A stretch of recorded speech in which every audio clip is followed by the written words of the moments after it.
Fala pessoal, bom dia. Vamos lá para mais um giro de mercado e hoje é 25 de outubro, quarta-feira. Ontem muita coisa aconteceu, a China acabou metendo a mão no bolso, né, desembolsando aí na casa de R$ 1 trilhão, né, na casa de 137 bilhões de dólares, para poder estimular a economia, para poder alcançar esse tão sonhado crescimento de 5% no ano de 2023, né? Isso acabou acelerando aí um pouco mais o minério de ferro, que levou a nossa querida Vale para cima.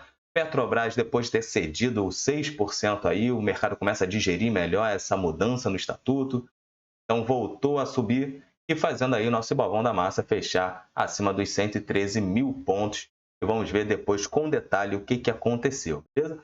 Um outro fator foi que o rendimento dos treasuries começou a arrefecer, começou a trazer um pouco mais de calmaria e os balanços norte-americanos também dando aquela alegria para os investidores. E ninguém é bobo, o que ficou barato, a galera compra, beleza? Bom, vamos seguir aqui agora para o vídeo, antes de fazer minha apresentação para vocês. Quem vos fala sou eu, Vinícius Vilas Boas, assessor de investimento da XP Investimentos e sócio do escritório Cashwise. Se você ainda não tem conta na XP, aqui na descrição do vídeo tem um link de abertura de conta. Assim que você clicar, abrir sua conta, não paga nada. Você vai aparecer na minha base de clientes. Assim que aparecer na minha base de clientes, entrarei em contato com você para a gente poder conversar e eu entender o seu perfil de investidor, o seu momento de vida e o seu objetivo futuro, se é uma construção patrimonial, se é uma proteção patrimonial. Às vezes você já tem ali, sei lá, 10 milhões de reais, 5 milhões de reais e você está tranquilo, você quer proteger esse patrimônio. Nós vamos utilizar uma outra estratégia para poder fazer essa proteção patrimonial e que esse valor venha de fato a remunerar bem você, né, para que você possa agora viver de fato das suas rendas, né, da renda do seu patrimônio. Beleza?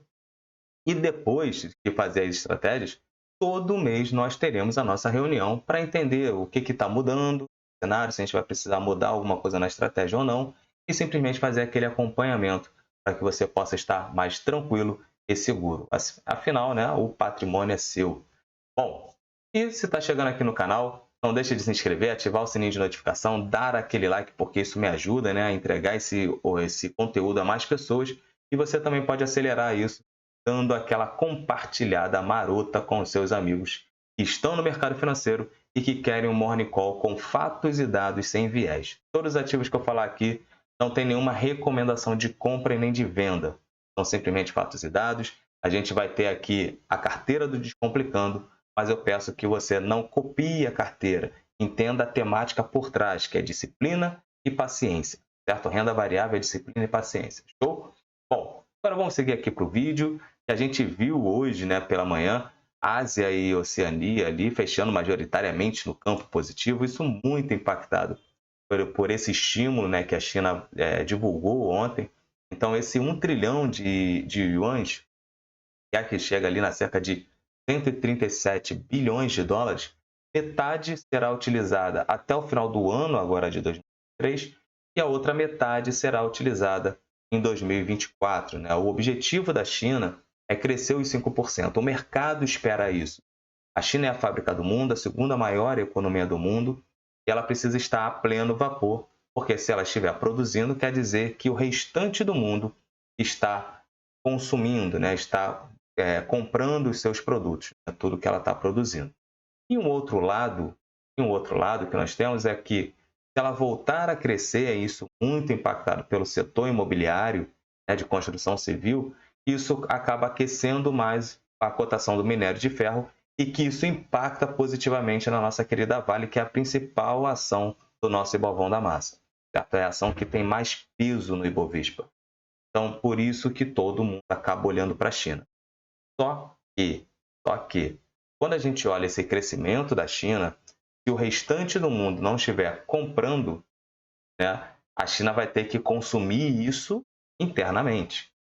Né? Então, muita atenção, muita cautela ao analisar esses dados de crescimento. Certo? Muita cautela. Então, para a gente evitar o pessoal se empolgar demais, né, se empolgar demais, e isso não ser uma coisa boa no médio e longo prazo. Mas o fato é, China ficou ali, né, a Ásia ficou no campo positivo. Nós tivemos um outro ponto ali também, foi que a inflação, né, na Austrália, e aí é uma economia bem interessante ali na Ásia, ali na região, ela ficou ligeiramente acima do esperado, mas bem abaixo do anterior, né? Então, ela ficou ali em 5,4%, né? Foi a inflação agora da última leitura, ficou acima, levemente acima do esperado, que era 5,3%, e bem abaixo do anterior, que foi 6%, né? A Austrália daqui a pouco vai lançar aí, divulgar a sua taxa de juros, se vai permanecer ou não, a reunião é em novembro, se eu não me engano. Então, todo mundo acaba olhando demais ali para ver se vai ter alguma alteração em relação à política monetária, beleza? Agora, olhando para a Europa, né, porque China está no campo positivo, nós tivemos uma influência também muito grande pelo fechamento dos mercados americanos ontem, né, porque nós tivemos aí estamos em temporada de balanço, né, no mundo todo, então Brasil, Estados Unidos, Europa, todo mundo aí em temporada de balanço. A Ásia vem trazendo, né, vem corrigindo por essa animação. Os Treasuries ontem também deram essa recuada, isso fortalece cada vez mais o apetite ao risco. Olhando hoje, e aí agora a gente está olhando a Europa, porque a Europa abre ali na casa de 4h30 da manhã, basicamente. Então a Europa, quando fecha, o mercado americano já abriu, então muitas coisas já aconteceram. Então a Europa fica muito mais dentro da sessão junto com os Estados Unidos e com o Brasil, né? Apesar de fechar antes de ambos os mercados. Mas ele sofre menos influência em relação ao passado, como é a Ásia, né? A Ásia sofre muita influência da sessão anterior, porque a Ásia fecha antes dos outros mercados abrirem. Bom, então a Europa hoje ela acaba ficando majoritariamente no campo negativo. E o que influencia muito ali na Europa, né? Saíram os balanços das empresas. Deutsche Bank registrou um lucro melhor do que o esperado, né, no terceiro trimestre, porém tem uma queda em relação ao ano anterior de 8%. Olhando até aí, pô, Vinícius, mas ficou abaixo do ano anterior, mas teve um crescimento acima do esperado.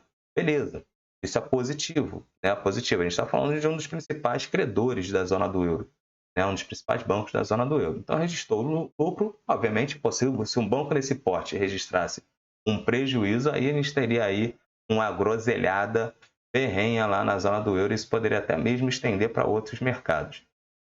Mas os resultados que estão vindo das empresas não estão vindo tão ruins assim. Estão vindo levemente abaixo do anterior, porém, frente ao esperado e o que a economia está mostrando, estão vindo bons, estão vindo tão ruins assim.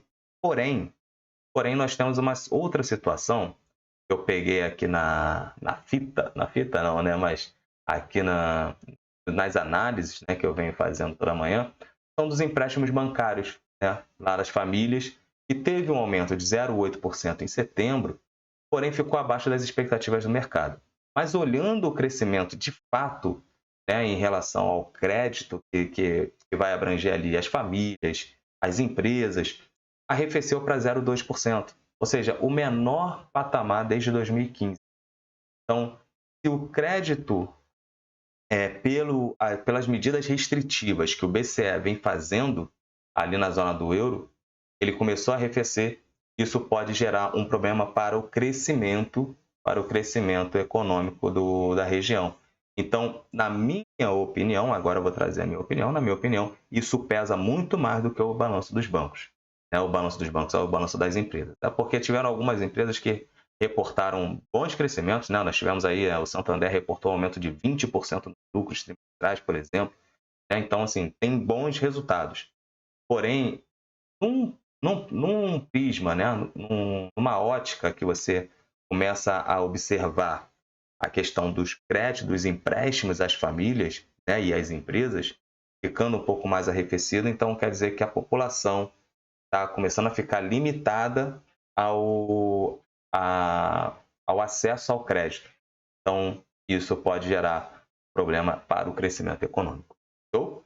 Ainda temos aí a decisão da taxa de juros do Banco Central Europeu. Então, juntando isso, faz com que a Europa não tome tanto risco assim.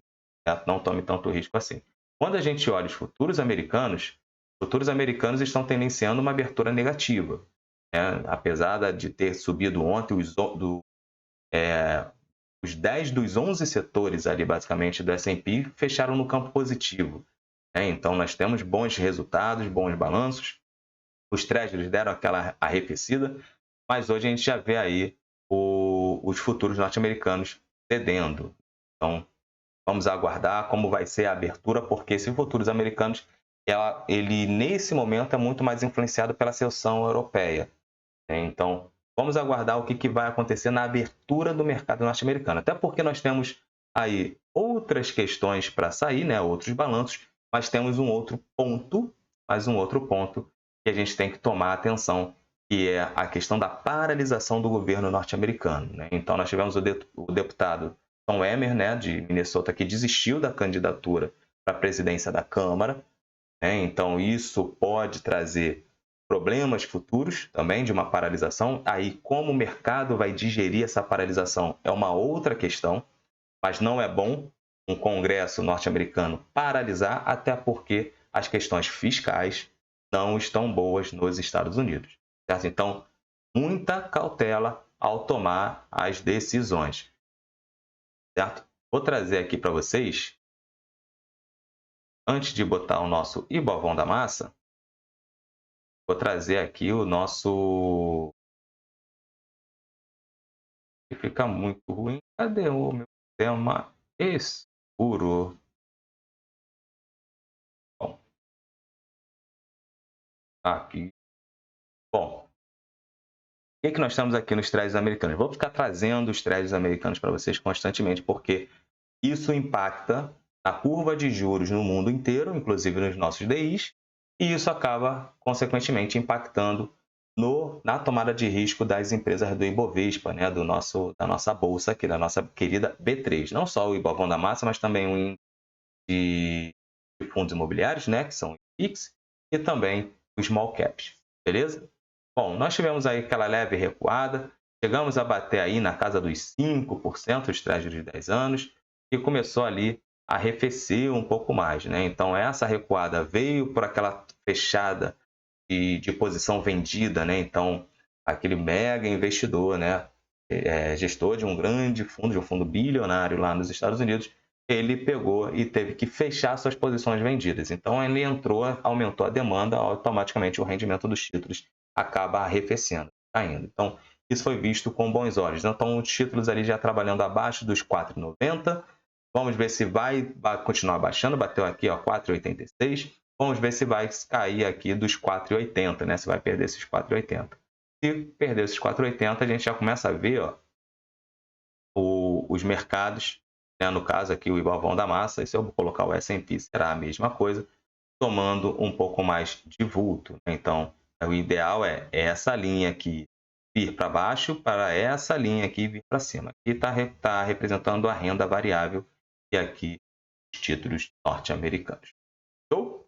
Bom, agora vamos falar do nosso Ibovão da Massa, que a galera quer ver. Deixa eu pegar aqui. Sempre tem meu rascunhão, né? O Ibovão da Massa, ele teve essa influência dos rendimentos, né, arrefecendo lá dos Treasuries americanos, os fortes crescimentos, né, dos balanços, isso está reportando muito bem, então isso impacta bastante na questão do Ibovespa. Então isso foi bem positivo. A subida do minério de ferro trouxe um alívio também para o nosso Ibovão da Massa, porque quando a gente vê China crescendo, né, China estimulando ali, minério de ferro subindo, então isso traz mais tranquilidade para a galera, ainda mais para a gente, que a gente está falando aqui de Brasil, né, commodities. Então, Vale, que é a principal empresa, né, a empresa que mais impacta no nosso Ibovão da Massa, subindo 2,3%, né, arredondando ali. Petrobras, PTR4 subindo 1,5%, né, tanto a PTR4 quanto a PTR3, só que o volume na preferencial foi bem interessante, né, a gente está falando de 2,8 bilhões de reais aqui investidos em Petro ontem. Então, muita gente que operou vendido, né? A gente sabe porque quando a gente olha o BTC ali, a gente viu que muita gente tomou empréstimos ali na operação vendida, até porque teve muita especulação. Então, tem que ter muito cuidado quando a gente vê algumas ações despencando, outro depois no dia seguinte esperando. Então, a galera começa a digerir melhor né, o que aconteceu nessa mudança do estatuto. Por que eu falo isso? Mas, Vini, não pode ser que o PT vai meter a mão na Petrobras, olha o petrolão, mensalão, mas não sei o quê, não sei o quê. Tá, não estou falando que não vai acontecer, mas a gente não pode, como pode dizer, garantir que acontecerá. Pode acontecer? Pode acontecer. Vai acontecer? Não sabemos. Essa é sempre a questão. Então, por isso que a gente tem que trabalhar com fatos e dados. Mudou. O que tem de ameaça para os investidores de Petrobras? Dividendos. Ponto. Para os investidores de Petrobras, o que ameaça essa mudança no estatuto são os dividendos. Agora, o quanto vai impactar os dividendos da Petrobras? Não sabemos. Se a gente ainda não sabe, o que a gente tem que fazer? Só controlar a nossa exposição ao risco. Renda variável é isso. Por isso que eu falo sempre para a galera, quem opera, quem compra, né? Opera não, mas quem compra Petrobras, Banco do Brasil, essas empresas que constantemente estão na boca, né? E nesse imbróglio ali, né? Nessa salada com política, né? Você vai operar basicamente notícias. Se a gente pegar, por exemplo, né? Eu vou até retirar aqui, a gente já viu que foi bem positivo, beleza e tal. Vamos falar aqui agora de Banco do Brasil, né? Aqui é a carteira do Descomplicando Finanças. A gente tem aí 10 posições em Banco do Brasil. Estamos ali com um preço médio em R$ 41,00, basicamente. Esse aqui foi o mês de agosto, certo? Estava revisando isso ontem com um cliente. Foi o mês de agosto. Vamos pegar aqui Itaú, Sub 4. Olha o mês de agosto de Itaú. Se nós pegarmos essa recuada de Itaú, 8% basicamente. Se a gente pegar a correção do mês de agosto de Banco do Brasil, foi lateral. Bom, mas por quê que foi lateralizada a correção de Banco do Brasil, enquanto os outros bancos, Itaú, Santander, todo Bradesco, todo mundo caiu? Né? Vamos botar o Bradescão da massa aqui, BBDC 4. A gente vai ver basicamente isso. Por quê? Gente, o Banco do Brasil tem mais de 200 anos, cara. Está sendo negociado abaixo do valor patrimonial. Mas muita parte dessa negociação abaixo do valor patrimonial vem do risco do governo. Esse é o ponto. Só que já passaram diversos governos no Banco do Brasil. Quem quebrou o Banco do Brasil? Na hora que quebrar o Banco do Brasil, o menor dos seus problemas é o valor que você tem investido no Banco do Brasil. O que você não pode ter é mais de que 1% ou 5% investido num só ativo. Então, trabalhar a diversificação, tá aí, estou dando uma dica para vocês. Trabalhar a diversificação para que você possa trabalhar a sua exposição ao risco, certo? Mas, Vini, a sua carteira do Descomplicando Finanças está bem concentrada. Por isso que eu falo para vocês, aqui a gente está montando uma carteira. Estamos montando uma carteira, certo? Então, quando eu vejo as oportunidades, eu sei, por isso que eu falei, não sigam a minha estratégia, sigam a linha de raciocínio, certo? A minha estratégia é eu sou muito high-vol, eu não ligo aqui para o rendimento, e você também não tem que ligar aqui para a rentabilidade do mês em um ano. Cara, é besteira isso. Só quero comprar bons ativos a excelentes preços, então caiu, eu vou comprar o que está para trás, vou montar a carteira. Mas eu tenho estômago para suportar aqui 20% para trás. Você tem? Por isso que você tem que seguir a sua estratégia. Se você está começando agora, a diversificação vai ser a sua aliada. É aliada de todo mundo, é aliada até minha. Tu acha que eu vou ficar com concentração até o final da montagem da carteira? Não vou. Entendeu? As coisas vão sempre se ajustando. Então, vocês precisam trabalhar muito bem isso da diversificação para evitar que vocês fiquem com a cabeça pensando besteira. Bom, agora, o que acontece, né? Nossa doleta fechou abaixo dos R$5, né? Vamos ver se vai manter, mas ainda não teve aquela reversão de tendência. Então, nós tivemos aqui, a tendência primária ainda é de queda, se nós pegarmos, por exemplo, aqui, a tendência primária ela é de queda. Né? Isso, opa, vou traçar até errado. Desculpa, minha rapaziadinha. Nós pegamos ainda, é uma tendência primária queda. Ah, mas se a gente traçar aqui para baixo, vai ver que teve uma quebra na LTB. Sim, teve uma quebra, mas só muda a tendência, conforme eu mencionei para vocês, se ganhar essa região aqui, ó, os 5,23. Aí a gente tem uma mudança de tendência. Pode fazer aqui um fundo, e termos fundos ascendentes e ganhar os 5,23? Pode. Vai acontecer? Não sei, galera. Não sei. Muita coisa acontece. Hoje nós estamos num cenário de Goldilocks, né? Cachinhos dourados, lá nos Estados Unidos. Quem já viu o desenho sabe, né? O que seria esse termo? Muita gente escuta isso no mercado financeiro. O que seria o Goldilocks? Goldilocks seria a economia não estar tão quente assim para poder subir, né? Ganhar, ter altos rendimentos, altos crescimentos, e nem tão fria para que venha a ter uma recessão. Então a galera, com os resultados das empresas, com os balanços das empresas, a galera começa a ficar um pouco mais animada com que o Fed não vai alterar suas taxas de juros, vai permanecer a taxa de juros do jeito que está, os rendimentos vão voltar, os rendimentos dos títulos vão voltar ao patamar que estava, abaixo dos 4,70.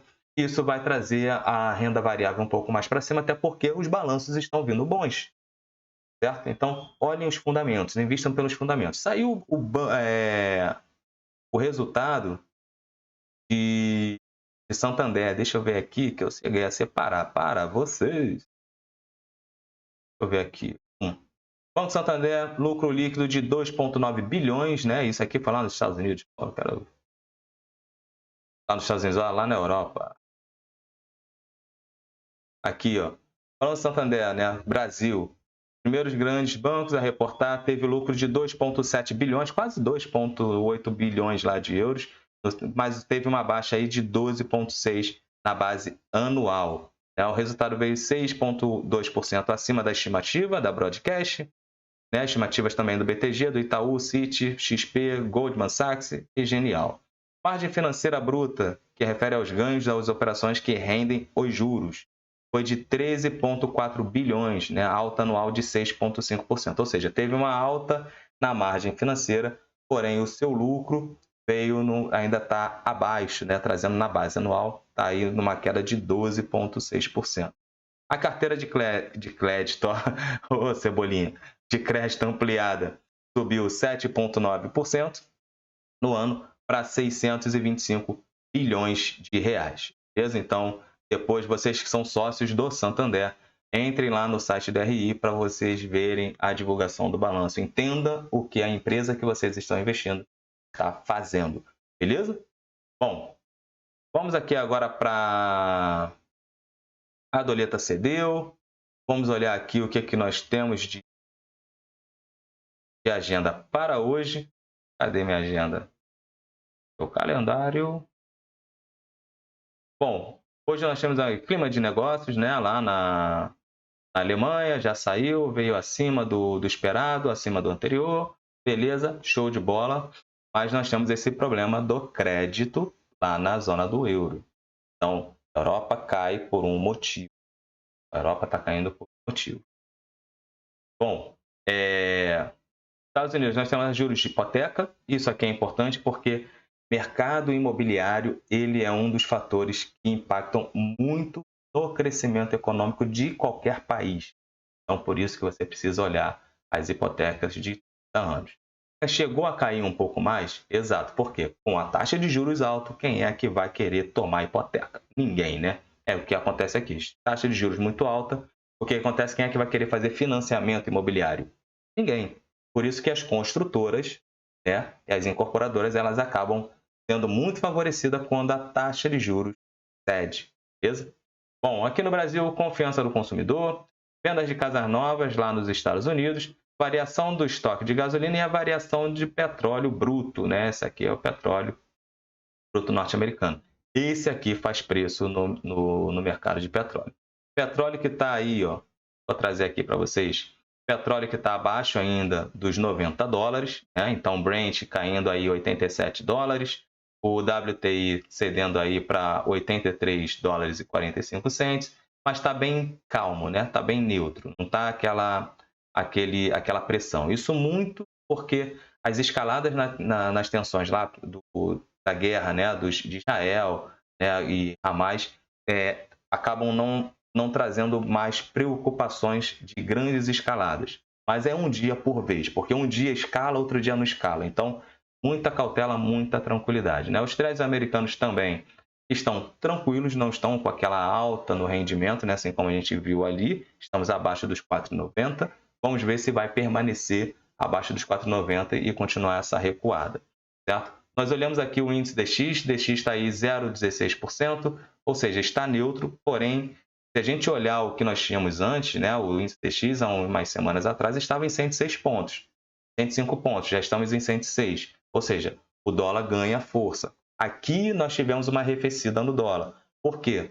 O que levou o dólar para cima dos R$5, muita coisa se abrandou. O Congresso voltou, o pessoal já começa a ficar animado com as pautas no Congresso que podem vir a andar, então a reforma tributária, isso tudo impacta na cotação do dólar, né, e a apreciação aqui do nosso real frente ao dólar. As commodities ganhando força, né, como teve lá minério de ferro, então isso faz com que o real se aprecie, faz o dólar ceder. Então a gente pode vir na contramão do mundo. O nosso Ibovespa da massa foi muito impactado na queda pelo rendimento dos trades, o estresse dos trades americanos e norte-americanos, que está sendo muito impactado pelo problema fiscal norte-americano, certo? Uma boa parte pelo fiscal norte-americano. Então, pense sempre nisso, tá bom? Bom, todos os recados dados, certo? Todos os recados dados. Muita cautela com o capital de vocês, vou sempre falar isso para vocês. Muita atividade. Então, galera do longo prazo, aproveitem as oportunidades. Vocês não compram índice, vocês compram ações. Agora é a temporada de balanço. Agora é que muitas coisas vão aparecer para vocês. Aí os ativos que apanharam bastante, né, devido à questão problemas, vou sair, vou vender aqui e tal, muita gente seguindo a manada. Vou fazer um vídeo sobre manada para vocês entenderem. É uma correlação bem interessante, né? E que eu tenho, eu acho que vai ser bem interessante trazer isso para vocês. Vou fazer esse vídeo para vocês já. Beleza? Vou estar lá no Descomplicando Finanças. Então não sigam a manada. Não sigam a manada para vocês não se estreparem. Beleza? Galera do curto prazo, muita cautela. Opera quando tiver volume, né? Quando tiver direcionamento. E se você realmente está atento aos movimentos e o que faz o ativo se movimentar. Beleza? Para evitar você ficar seguindo o call dos outros e tentando fazer da Bolsa de Valores um cassino. Você vai perder, você vai rasgar dinheiro. Então, construa a sua carteira de investimentos, construa o seu colchão de segurança e quer especular, não tem problema, faça a sua especulação, gosta de brincar, gosta de clicar, bota 2% no máximo do seu capital, 5% no máximo do seu capital, entendeu? Mas não mais do que isso, a galera bota 100% do capital em especulação, isso é loucura, gente, isso é loucura, tá? Já escutei de diversas pessoas grandes no mercado como é o mercado de trade. Eu já fiz day trade, sei como é, beleza? Bom, muita atenção ao capital de vocês, uma boa quarta-feira e até amanhã com mais giros de mercado. Valeu!